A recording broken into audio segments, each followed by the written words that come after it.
আমি কিছু চুরি করিনি, আমি শুধু বাইরে থেকে গয়নার দোকান দেখছিলাম। ভীষণ কষ্ট করে আমি আমার নির্দোষ প্রমাণ দেখিয়ে সেখান থেকে বেরিয়েছি। এটা কি উপহার?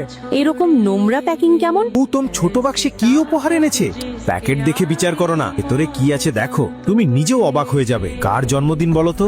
দিদিমা? হ্যাঁ, তাহলে উনি সেটা খুলবেন। উপহারের বাক্স থেকে বেরোলো এক অত্যন্ত সুন্দর ও ঝলমলে নেকলেস।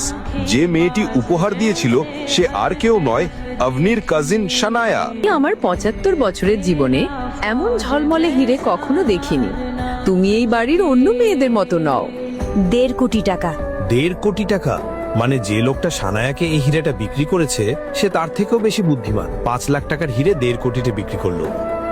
যাদের পকেটে ৫০০ টাকা থাকে তারাই আবার কবে থেকে কোটি টাকার জ্ঞান দিতে শুরু করেছে? কেউ সানায়াজিকে ঠকিয়েছে। গ্র্যান্ডমা, আপনি দেখলেন তো, আমি ঠিকই বলছিলাম। তাহলে বলো তো, তুমি কি উপহার এনেছো অকাজের?